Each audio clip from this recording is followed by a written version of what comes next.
Depois de 9 anos desaparecido, o ex-marido de Beatriz retorna para reivindicar o filho. Mas o resultado do teste de DNA o dice choque. Lucas Neo, ASCU filho biológico. O que ele Neo imaginava era que, por trás daquela criança, existia segredo capaz de destruir uma família poderosa. 9 anos atrás, Renato abandona Beatriz sem sequer tentar descobrir toda a verdade.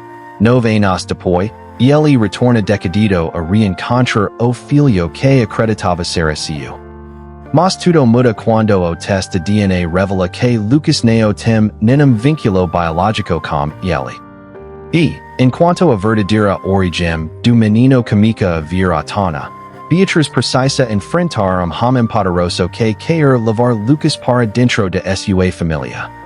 Esta Neo é apenas uma história sobre filho. É uma história sobre treco, segredos e uma segunda chance para corrigir os erros do passado.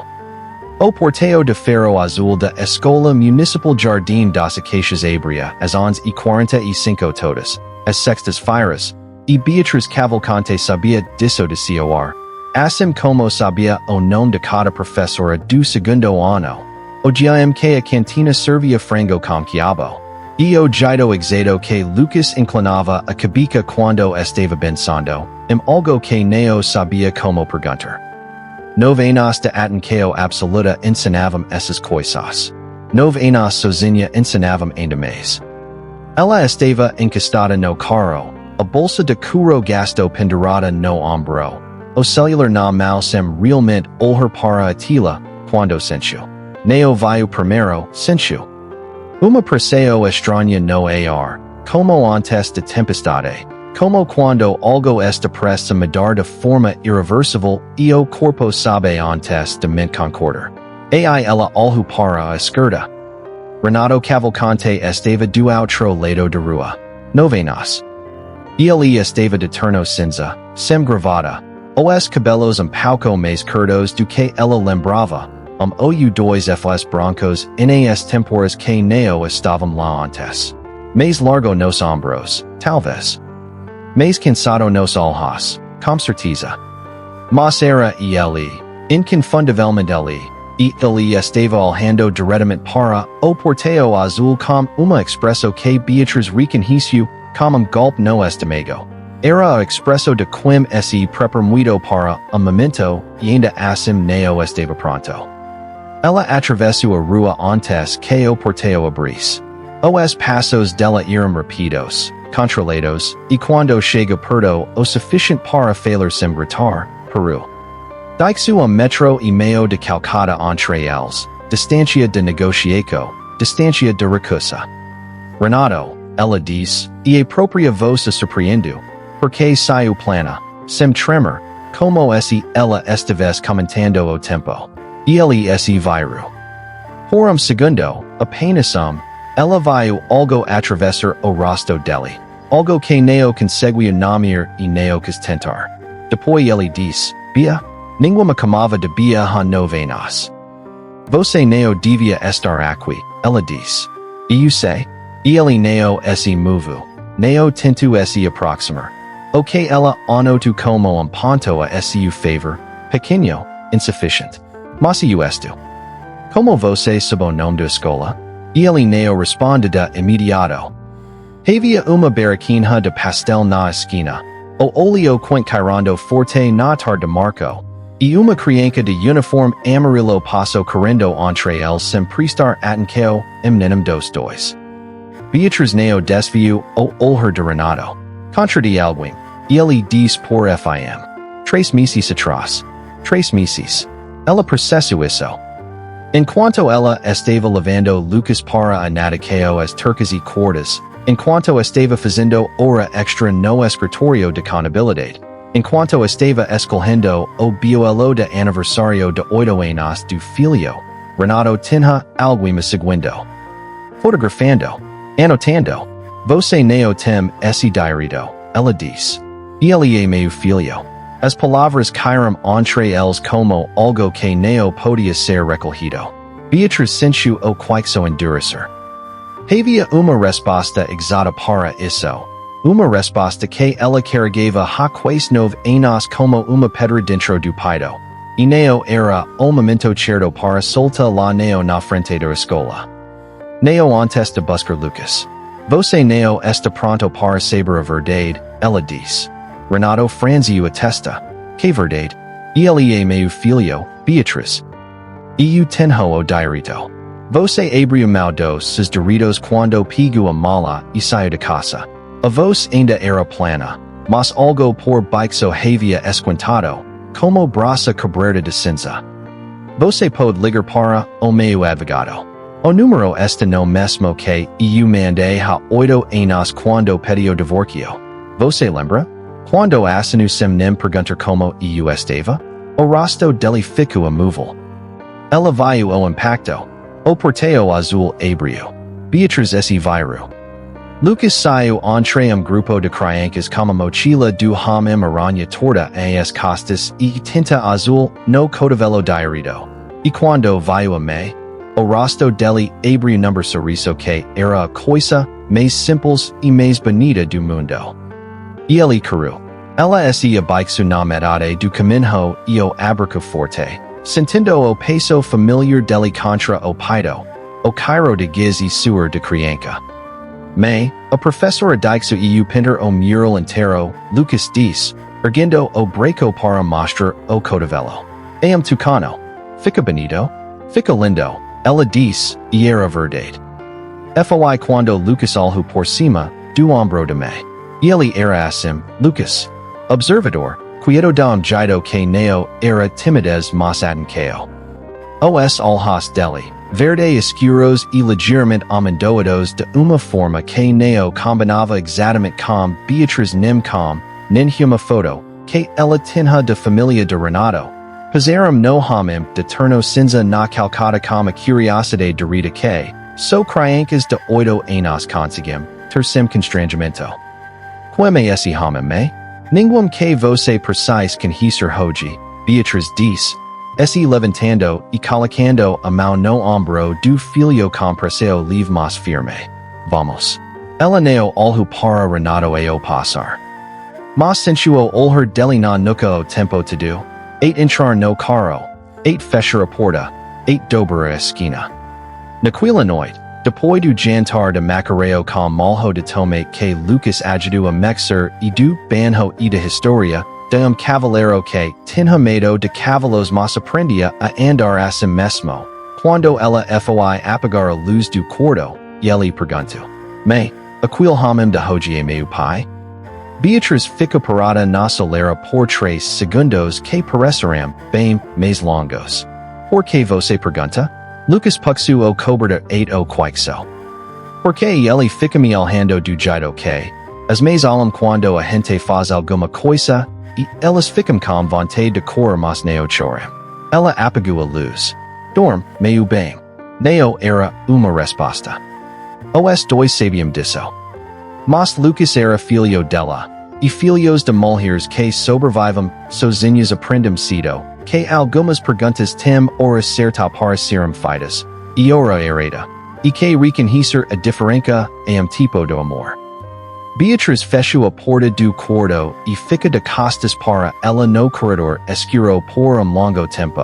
A testa quase encostando na madeira, respirando devagar. Renato havia voltado. E ele não sabia ainda o que isso significava. A carta chega na segunda-feira de manhã. Entregue por a motoboy de colete laranja que esperou a assinatura dela com a paciência profissional de quem faz isso sem vezes por dia. Beatriz assinou, fechou a porta, e ficou olhando para o envelope branco com o timbre do escritório Fonseca and Associados por tempo suficiente para o café esfriar. Ela sabia o que era antes de abrir.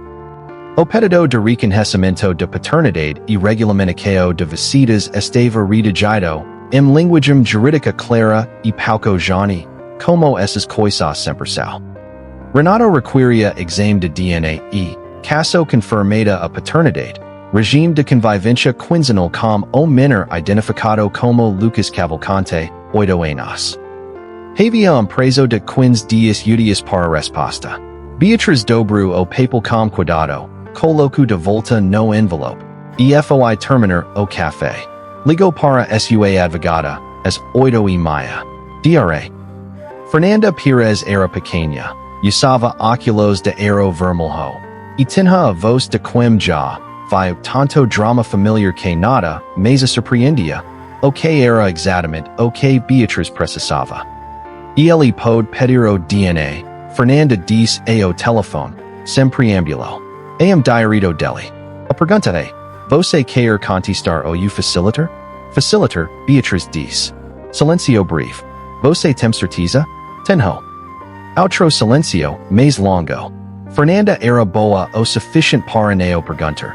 As perguntas obvias quando a cliente neo queria responder-las. Certo.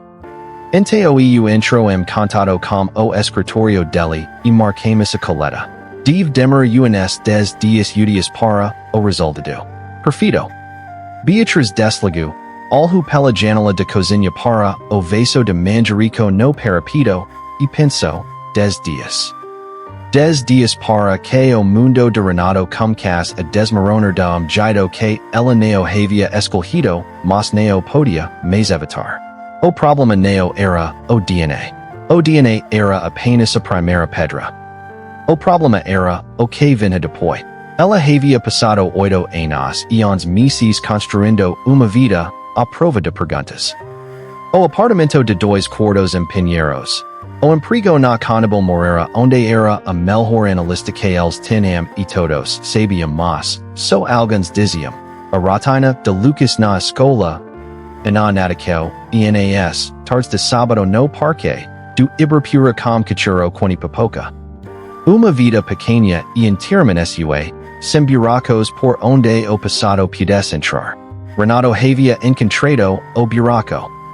E havia outro buraco que ela neo havia conseguido tampar. Neo importava o quanto tentasse. Foi numa quarta-feira à noite, 3 dias depois da carta, que aconteceu. Lucas estava sentado na mesa de jantar fazendo o dever de matemática, a língua levemente para fora de concentração, enquanto Beatriz preparava o frango na chapa.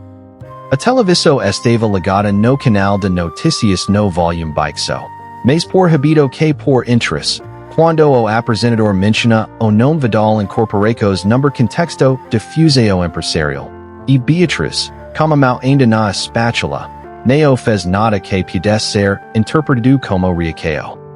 Lucas, porém, olhou para a televisão. Natila havia uma imagem do homem que dava entrevista na saída de tribunal.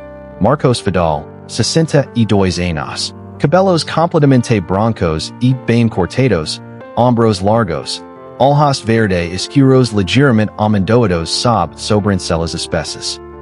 O apresentador dizia algo sobre o processo de sucesso do grupo Vidal após a morte do filho único acidente de helicóptero 6 meses antes.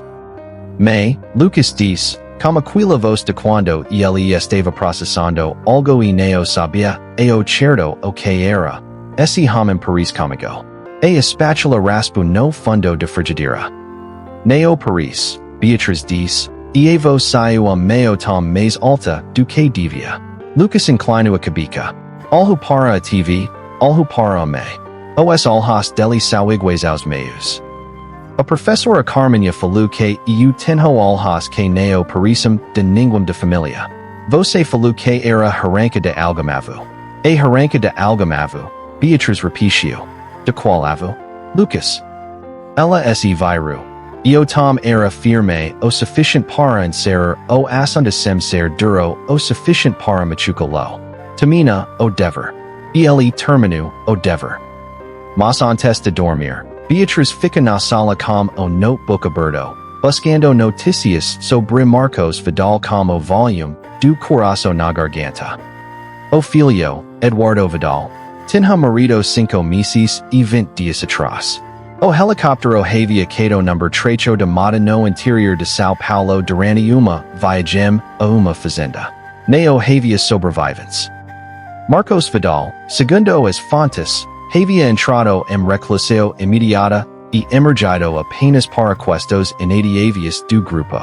Homem de 62 anos. imperio empresarial sem herdero. Neto de oito anos cujos olhos verde escuros amendoados a professora Carmenha havia comentado, que neo pareciam de ninguém de família. Beatriz fechou o notebook. Havia uma lógica cruel e precisa no timing de tudo isso. Renato havia aparecido 3 meses atrás, 2 meses depois da morte de Eduardo Vidal.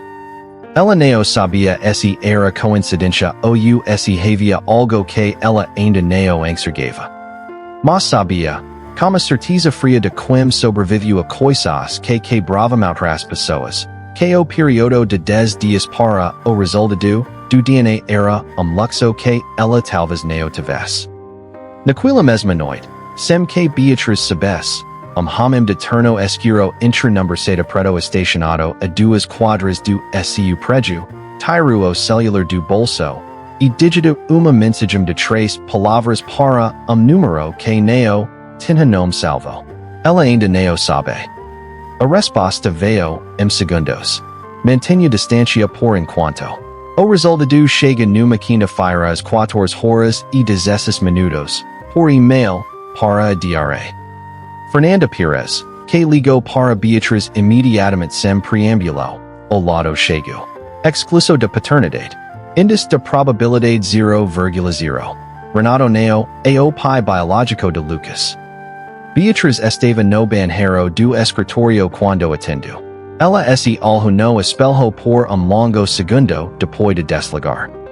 A mulher que olhou de volta para ela tinha 32 anos e parecia mais velha e mais jovem ao mesmo tempo de jeito que não fazia sentido, mas era verdadeiro assim mesmo. E sei, ela diz para a própria imagem, como se a imagem tivesse anunciado uma novidade. Ela pediu para Renato ir ao apartamento dela às 18 horas, depois que Lucas voltasse de Natakeo. E ele chega pontual, o que ela havia esquecido ser defeito ou uma qualidade dele, dependendo da circunstância. Ela abriu a porta antes que ele batesse, porque havia visto pela janela o carro dele parar na rua. E o ato de abrir a porta antes foi calculado. Ela não queria ser pega de surpresa, nenhum centímetro daquela conversa. Entre, ela disse. O apartamento era armado com a preciso de quem não tem tempo a perder e também com o cuidado de quem faz disso orgulho pequeno e sustentável. Prateleiras com livros de contabilidade e romances policiais dividindo espaço, desenho de Lucas e Maldorado, sobre a TV. Vaso com flores amarelas na janela porque Lucas havia dito uma vez que flores amarelas pareciam com sol para dentro de casa, e ela havia incorporado o habito. Renato entrou. Olhou ao redor como expresso de quem está lendo idioma que quaisquer. Senta, ela disse. E ele sentou no sofá. Ela ficou em pé, de costas para a janela, a luz de tarde recortando a silhueta dela. O lado chego, ela disse. Você não é o pai biológico de Lucas. Ela viu o momento exato em que as palavras pesaram nele. Foi como ver edifício que parecia salido revelar de repente que a fundação havia cedido. Tudo por instante ainda estava em pé, e depois o rosto dele fez aquela coisa que os rostos fazem quando a dor é grande demais para ser contida e pequena demais ainda para ser compreendida. Isso não é possível, ele disse, e a voz estava estranha. Rocadom jeito que não era raiva, era desorientação. É o que o exame diz. Mas nós éramos casados. Você estava, e ele parou. Passou a mão no rosto. Beatriz, e sei o que você vai perguntar. Então responde. Ela cruzou os braços. Não defensivamente, mas como se estivesse se segurando. A resposta não é o que você pensa. Não foi o que você pensa. O que eu penso? A voz subiu pouco, não gritou, mas com uma borda. O que eu penso é que você teve filho que não é meio durante o nosso casamento, e que você passou 9 anos sem me contar. O que mais eu deveria pensar? Que talvez você não soubesse tudo o que aconteceu naquele período, ela disse. E frisia navos era a única coisa que a mantinha de pé. Ele ficou alhando para ela. Foi quando a porta do corredor se abriu. Lucas entrou com a mochila de natação no ombro, o cabelo ainda úmido na nuca, falando antes de ver. O cowan afundou bom do treinador na piscina, e o treinador fica bravo mas depois riu. Ele parou. Olhou para Renato. Olhou para me. Fez silencio com a rapidez de quem entendo que havia entrado, algo grande sem saber, o tamanho. Renato estava com os cotovelos apoiados nos joelhos, a cabeça levemente curvada, e havia algo no rosto dele que Lucas claramente não havia esperado encontrar. Havia lágrimas. Não quando, mas presentes, as palpebras avermelhadas e os olhos brilhantes do jeito que acontece quando adulto está segurando uma coisa passada com as duas mãos e fingindo que não está. Lucas largou a mochila no chão devagar. Foi ao sofá. Sentou ao lado de Renato com a naturalidade quieta que era a marca registrada dele. E olhou para o homem por momento antes de perguntar, com a voz séria e gentil de quem genuinamente quer saber. Tio, quem fez o senhor ficar assim? Renato fechou os olhos por segundo. Quando os abriu, havia algo diferente neles. Alguma coisa que havia sido colocada de lado, pelo menos por aquele momento. Não foi ninguém. Ele disse. Às vezes a gente fica assim sem culpa de ninguém. Lucas considera isso como a gravidade de oito anos. A minha me fica assim às vezes quando pensa que eu não estou alhando. Mas eu estou sempre alhando. Beatriz, de janela, sentiu aquilo atingir lugar que ela pensava haver protegido. Ela olhou para Renato. E ele olhou para ela. Lucas, ela disse, com uma voz que havia sido mais baixa do que planejado, vai trocar de roupa, meio bem. A gente vai jantar daqui a pouco. E ele foi, mas com a lentidão calculada de criança que quer ser chamada de volta. Quando o corredor fica vazio, Renato disse, baixo, e ele é incrível. E eu sei, Beatriz, uma pausa. Me conta o que aconteceu. De verdade. Ela respira fundo. Foi a poltrona e santo, pela primeira vez desde que ele havia chegado. E então disse, com a voz de quem carrega uma coisa por tempo demais e sabe que a hora de pausar chegou antes do que queria. Aquela noite em que você foi ao jantar do SCU Pai Campinas. Lembra? E eu fui a evento de empresa. Havia cocktail depois. E eu não bebi quase nada, Renato. E eu lembro que peguei uma taca para não parecer antissocial. E depois eu não lembro de mais nada, o dia seguinte. O silencio que se instalou foi diferente dos outros silencios daquela tarde. Você está me dizendo que? Está te dizendo que eu não escolhi nada daquilo. A voz não tremeu, mas só porque ela havia praticado não tremer durante quase 9 anos. E que quando descobri que estava grávida, você já havia assinado os papéis do divórcio sem me pedir nem minuto de conversa. E eu decidi que não ia explicar nada a ninguém porque não devia satisfazer a ninguém sobre uma coisa que me foi feita. Não que eu fiz. Renato ficou imóvel. Quem estava nesse evento? E ele perguntou. E a voz estava baixa de jeito novo. Jeito que Beatriz reconheceu como raiva, que ainda estava procurando onde se colocar. Isso não importa agora. Importa para mim. Agora não, ela disse. Agora só importa que você decida que quer fazer como que sabe. E ele ficou olhando para ela por longo tempo. Depois disse. E eu não vou embora. Renato. E eu iria. E eu sei que iria.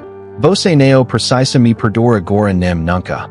Mas eu não vou ser daqui e agir como esse menino não existe, só porque exame diz que o DNA não é meu. E ele se levantou. E ele existe. E eu o 6. Não dá para não ver. Beatriz não disse nada.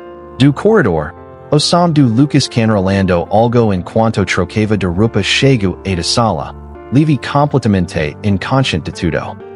Naquilanoi, depois que Renato foi embora, o interfone do prejutoku. A voz do porteiro diz, Dona Beatriz, tema moco aqui embaixo. Diz que é do escritório Vidal. Dixo subir? Beatriz fechu os olhos. Diz que neo estu, ela diz. E anota o nome dele. Ela dixo passar 2 dias. Depois, na segunda-feira de manhã, depois de levar Lucas para a escola e antes de ir ao escritório, Beatriz ligou para o número que o porteiro havia anotado.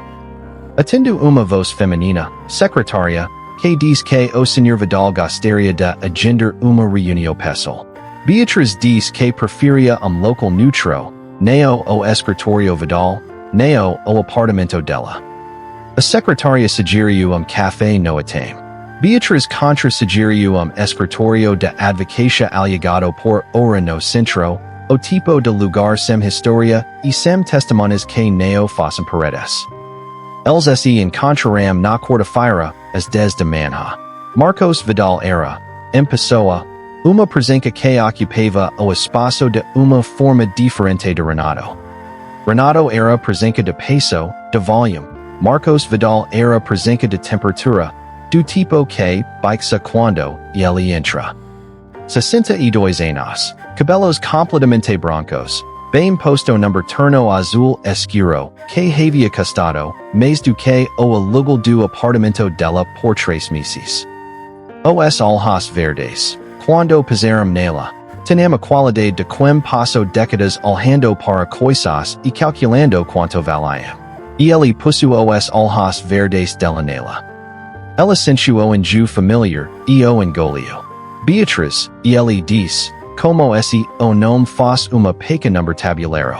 Sr. Vidal. Ela neo esse levanto. Pode sentar. O advogado dele, homem de 50 e tantos com pasta de curro e expresso de notario, sentou ao lado. Beatriz havia ido sozinha. Isso, ela percebeu, havia surpreendido Marcos Vidal, e ela anotou a surpresa dele como informa que o útil.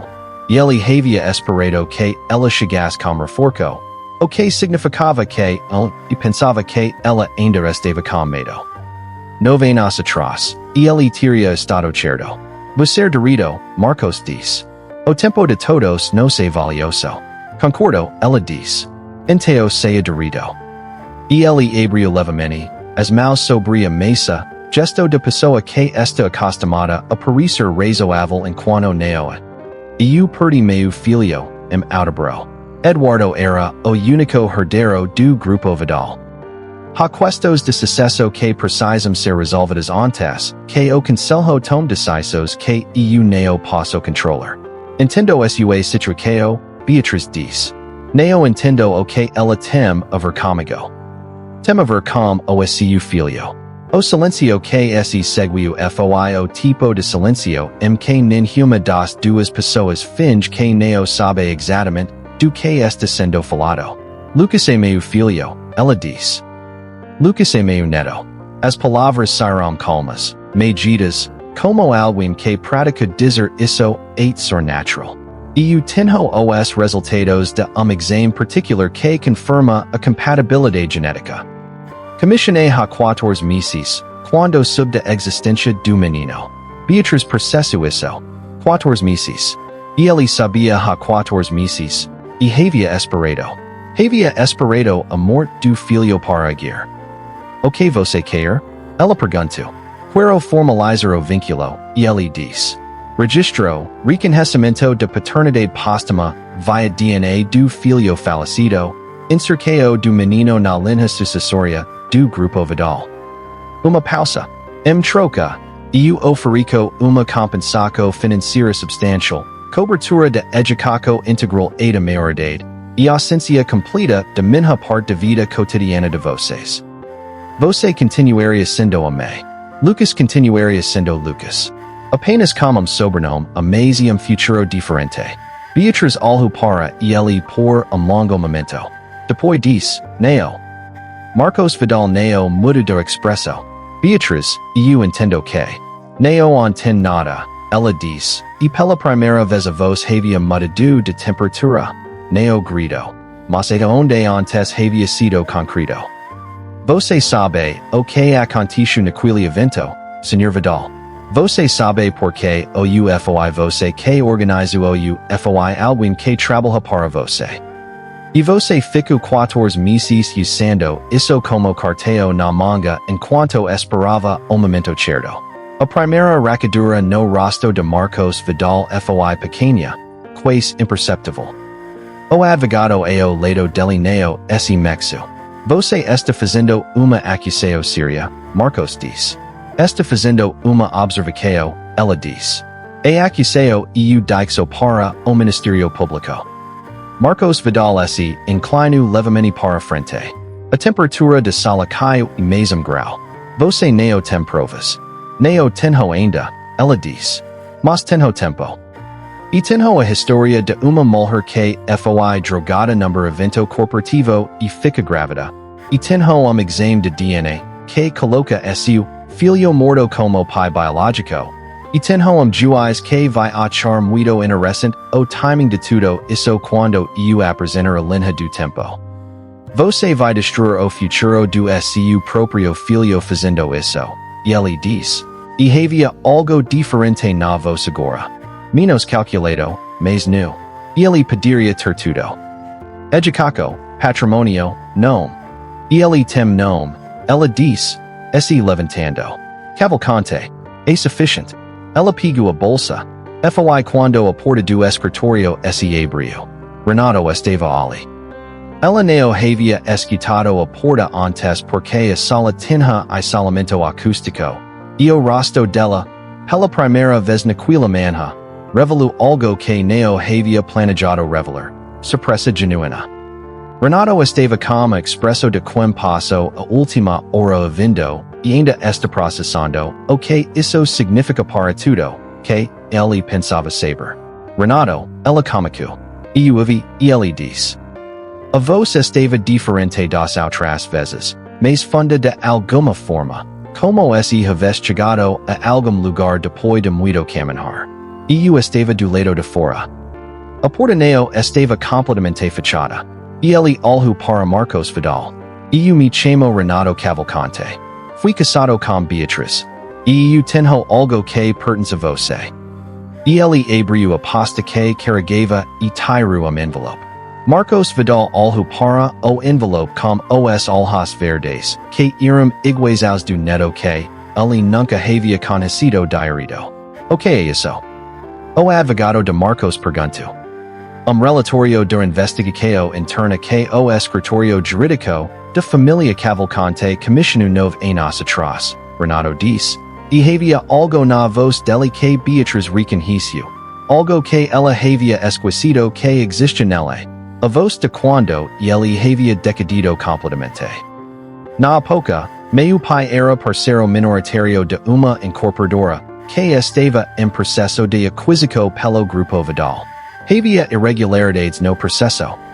Contratamos uma empresa de investigação para documentar. O relatório inclui o evento de marco de quil ano como ponto de interesse porque dos investigadores estava presente no mesmo local monitorando outro alvo. Uma pausa. Havia câmeras no corredor do hotel. O investigador obteve as imagens. Elas estão nesse envelope. O rosto de Marcos Vidal, pela primeira vez desde que havia entrado naquela sala, não estava calculando nada. Estava simplesmente presente. E presente estava errado. Você guardou isso por 9 anos sem saber o que tinha, Beatriz disse baixo, olhando para Renato.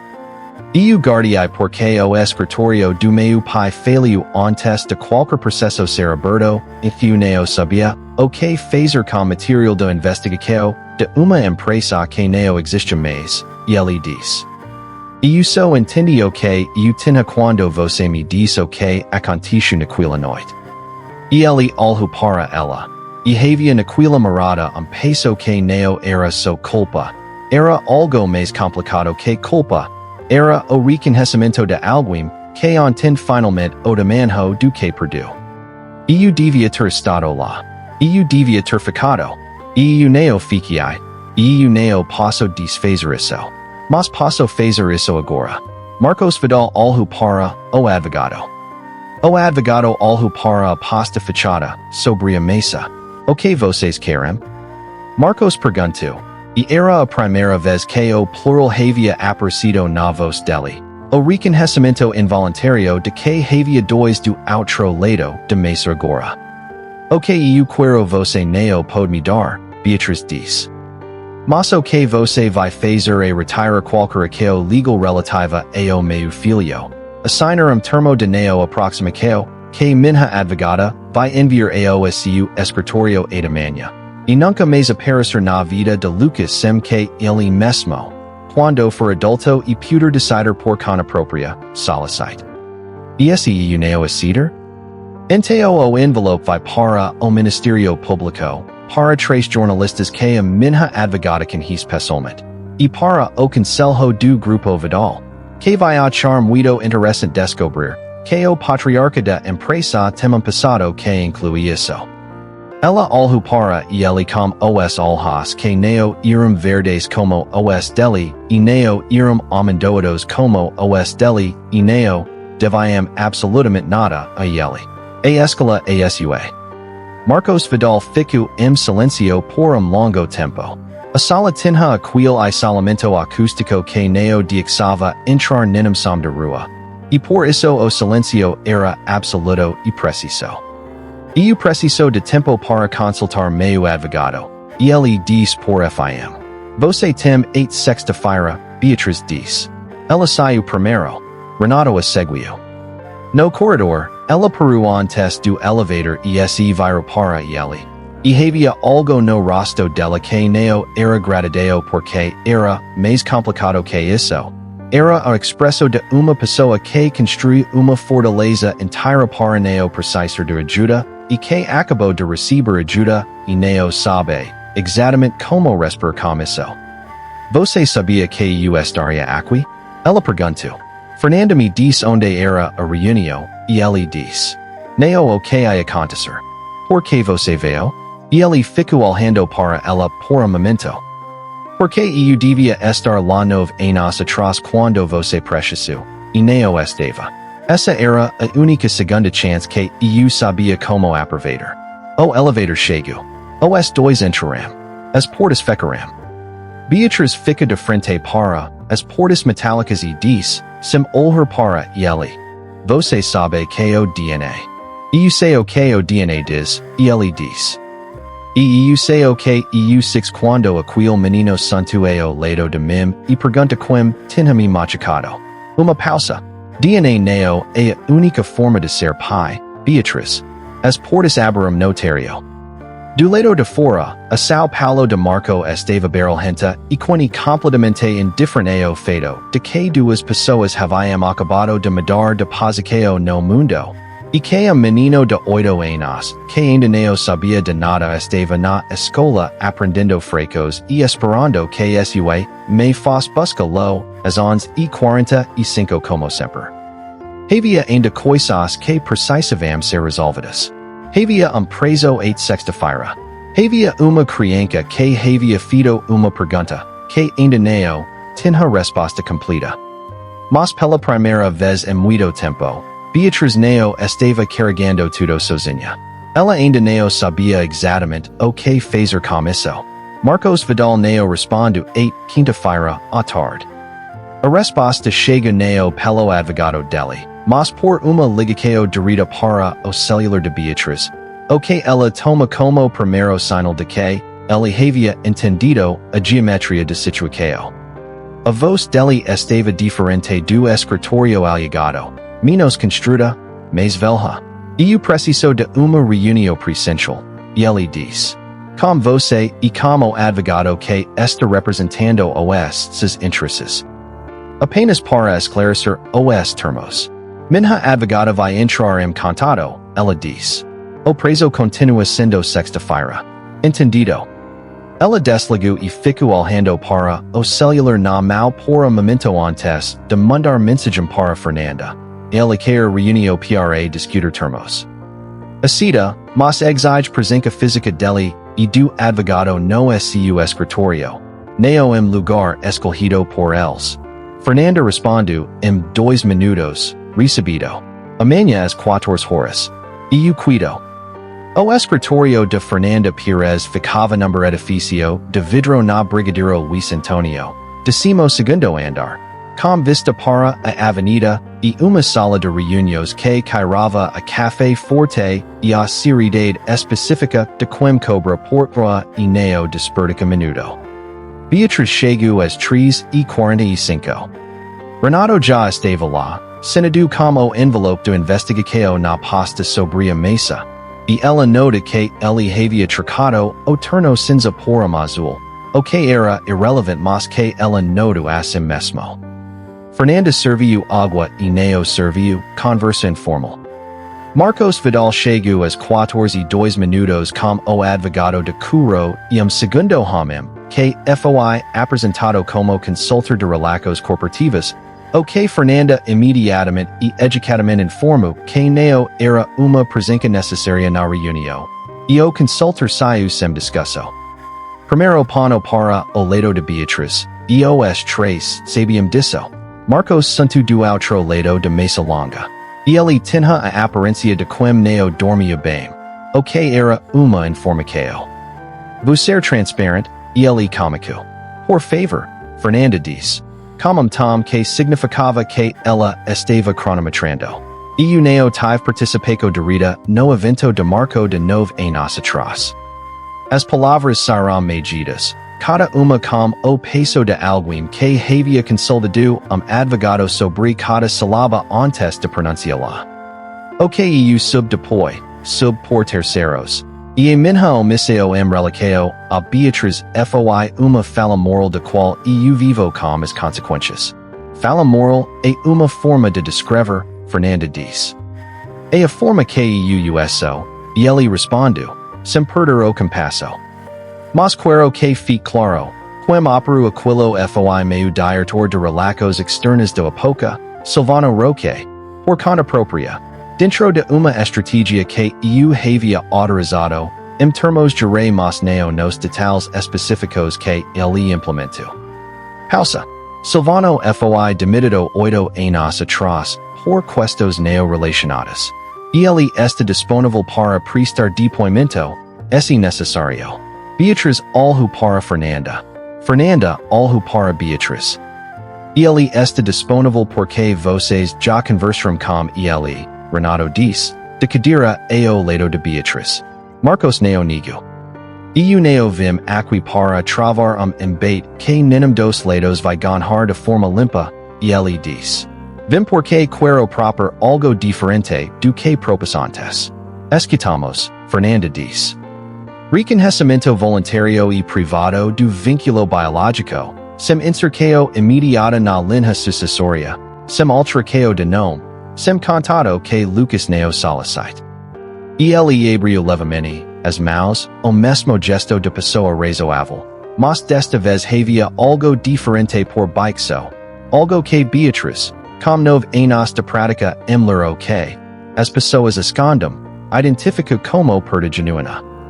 Quando ele tiver 18 anos, ele terá acesso a informações completas sobre a origem biológica e sobre o que existe disponível para ele se conhecer. A decisão será inteiramente dele. Silêncio.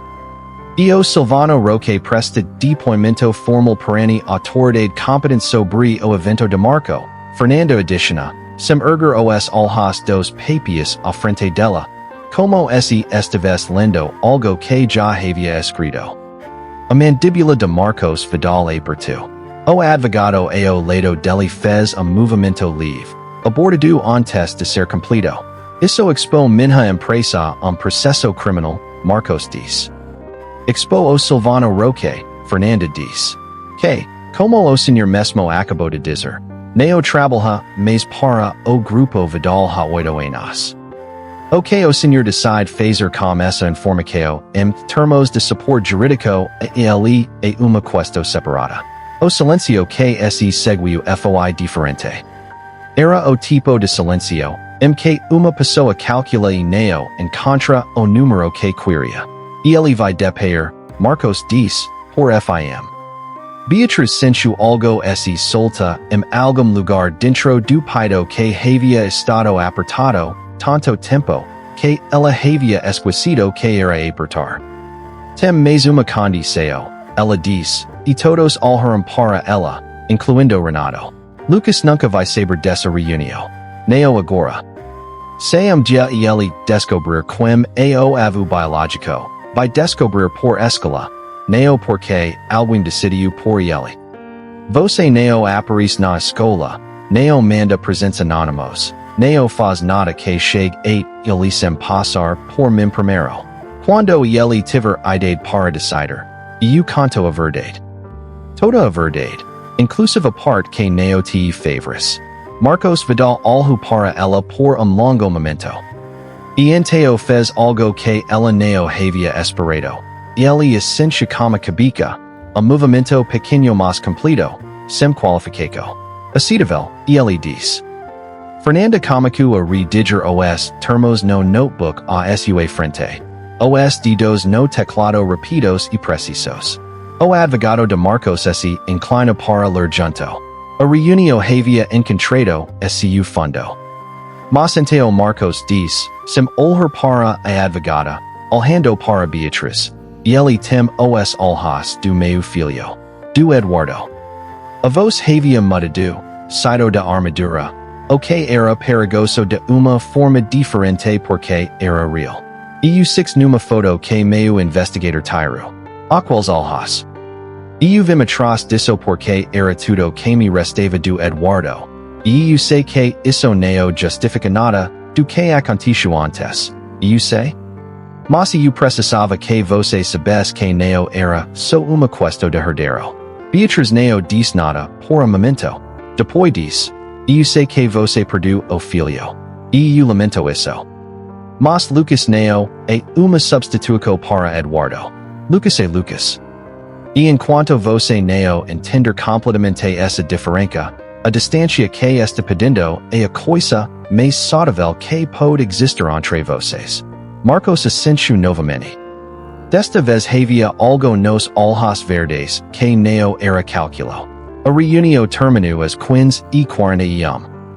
Beatriz foi buscar Lucas na escola às 11h45 de segunda-feira seguinte com a assinatura de Marcos Vidal número documento e o depoimento de Silvano Roque agendado para a semana seguinte e uma sensação estranha no peito que não era vitória mas era talvez o início de alguma coisa no mesmo endereço. Lucas saiu com a mochila do Homem-Aranha, o cabelo despentido, e expresso de quem tem algo importante para dizer. Ele esperou estarem no carro, sinto colocado, para dizer. A professora Carmenha diz que a gente tem que fazer uma árvore genealógica para apresentar na sexta-feira. Ele diz, olhando para frente atrás do para-brisa, com fotos de todo mundo de família. Beatriz colocou a mão na chave de ignição e neo giro. Tabio ela diz. A gente faz juntos. A voz de Lucas era a voz que ele usava quando havia decidido perguntar algo e não a desistir. A voz que era mais velha do que 8 anos. Aquele homem que veio cá, casa naquele dia.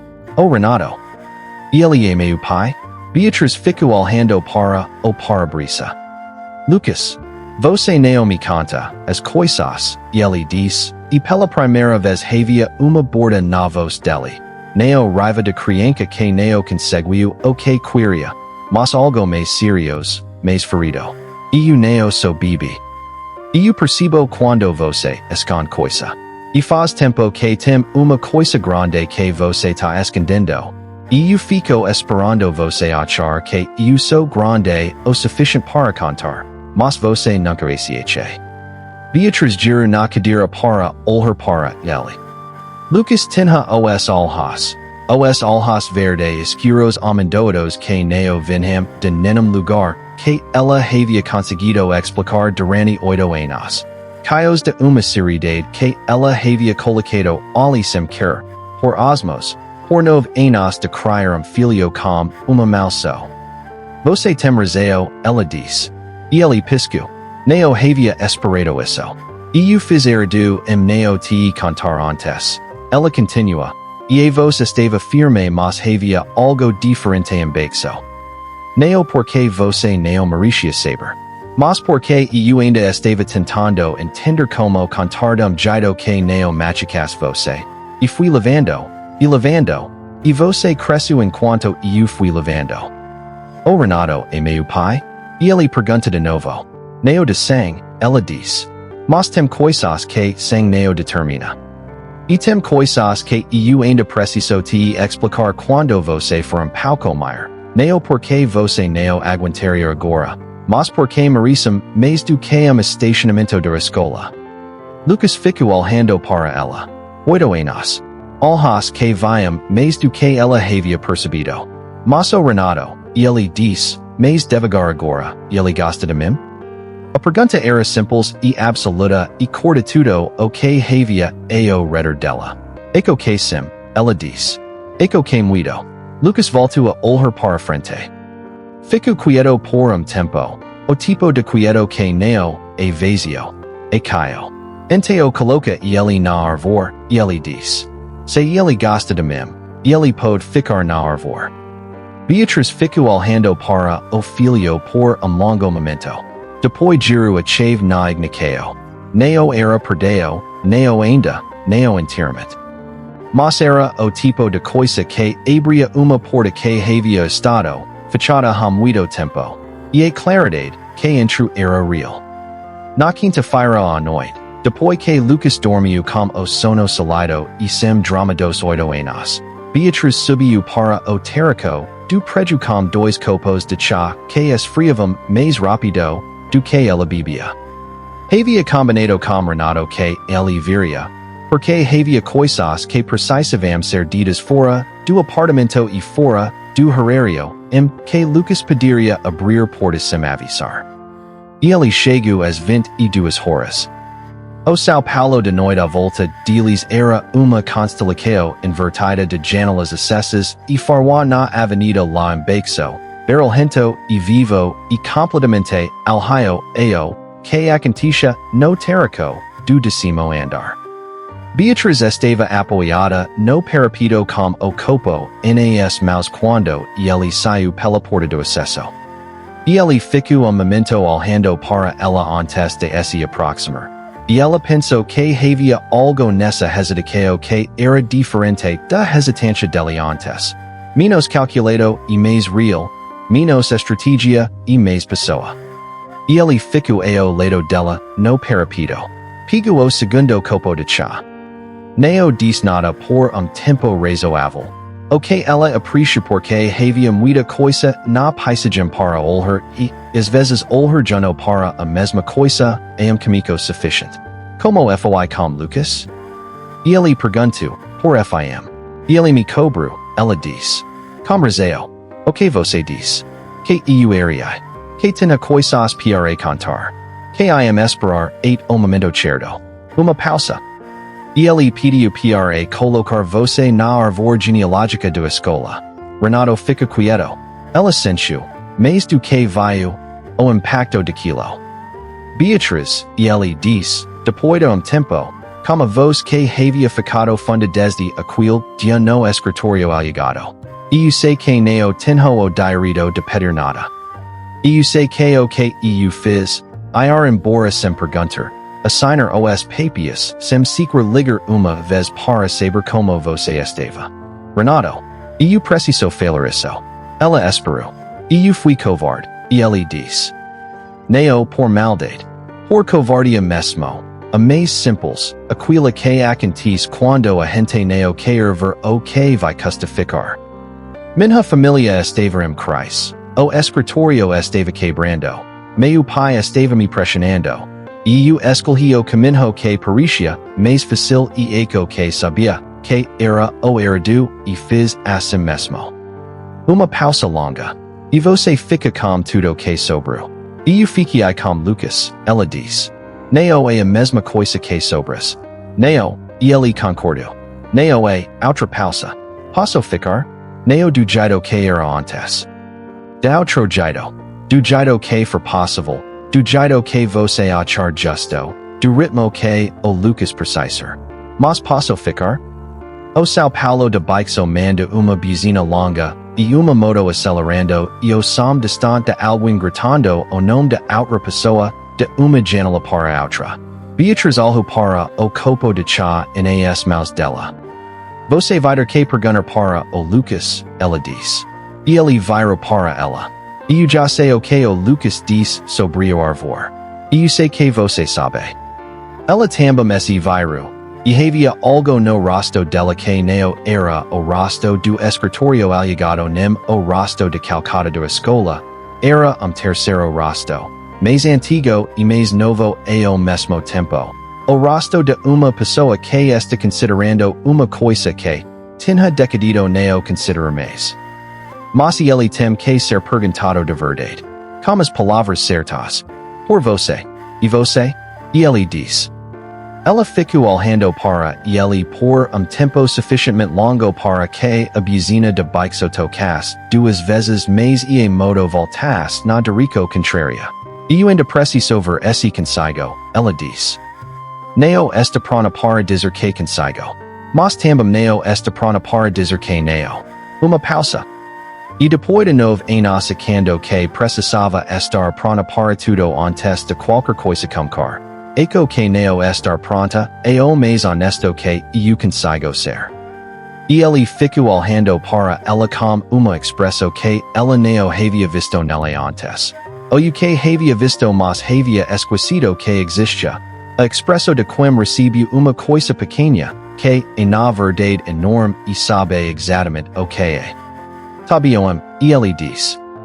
Eles ficaram no parapito por mais tempo. Com os copos de chá esfriando nas mãos, olhando para o São Paulo que não parava mesmo depois das 10 da noite, e não disseram, mas nada por bom tempo porque havia tipo de silêncio que não precisava ser preenchido. Na manhã seguinte, sexta-feira, Beatriz estava na cozinha com o café quando ouviu o pé de Lucas no corredor. Aquele som específico de criança que acorda com energia antes de consciência completar o boot. E ele apareceu na porta da cozinha de pijama azul com foguetes. O cabelo pedo lado. Os olhos verde escuros ainda meio embacados. Depois olhou para a sala. Renato estava sentado no sofá com o celular na mão. Porque havia dormido na poltrona da sala com uma das coberturas do Lucas por cima.